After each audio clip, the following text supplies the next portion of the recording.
I remember when I was 14 and I recorded my first song. My mom actually helped me to record it. She had some recording gear, and it was the most amazing thing to hear yourself recorded. I never thought in my wildest dreams that I would be a musician for a living. I didn't even think that was possible.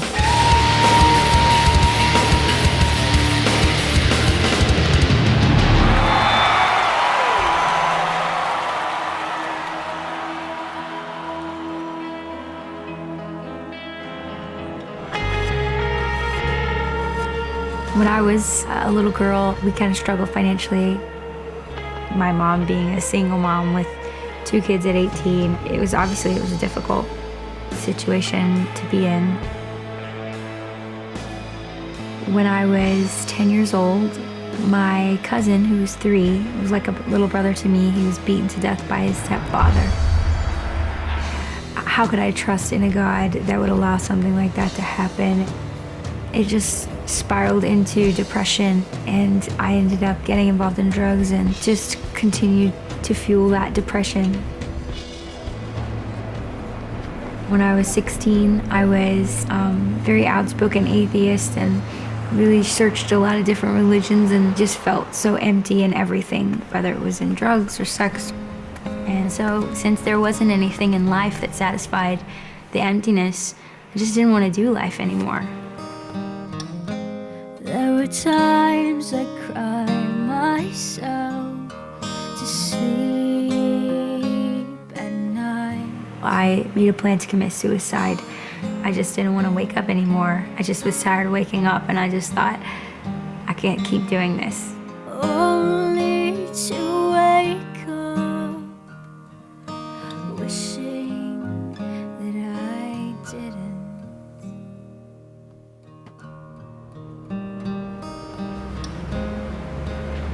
The day I planned to commit suicide, I came home from school early, and my grandma wasn't supposed to be home. And she just looked at me and said, "Something's wrong with you. You're going to church." And that was the last place in the world I wanted to be. I hated Christians, I hated church, and I was like, there's no way I'm gonna go to church. And we got into a crazy screaming match, and I just remember saying, if you'll just shut up, I'll go. And when it's over, then I'll commit suicide.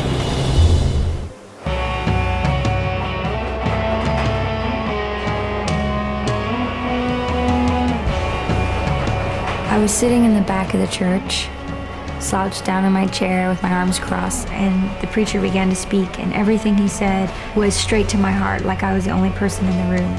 And he stops in the middle of what he's saying, and he says, there's a suicidal spirit in the room, and God wants you to know that he loves you.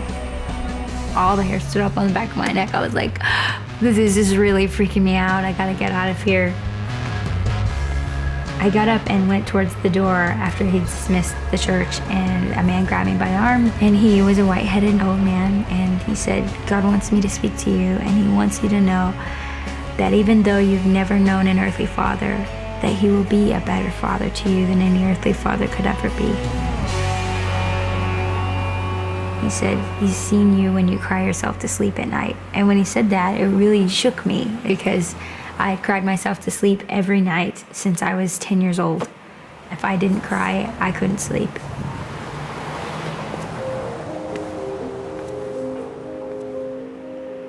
But he said he sees you when you cry yourself to sleep at night, and he loves you so much, and he sent his son Jesus to die and bleed on a cross to take all of the pain that you're experiencing on himself, so you don't have to experience it. And so he put his hand on my shoulder and began to pray. And he said something like, God, I pray that you would wrap your arms around your daughter and let her know how much you love her. In my life I searched for something to satisfy the longing in my heart. And in that moment, something you just can't explain, that you have to experience, where I literally felt like I was in front of the God of the universe. And the thing that I noticed first of all was that this God was so holy and awesome, and I was so not that. This God was so holy and awesome. And if God had said, go away, it would have been right. It would have been justice for me. But the craziest thing was that he's taking me into his arms and saying, I love you just the way you are. I'm not shocked by any of this. And if you let me, I will make you new. 'Cause I can never live without you. No. It's amazing to think that God is a father like that. Thank you for never giving up on me when I look to everything else but you. You bled, you died to be with me. Why would you do something like that to someone like me?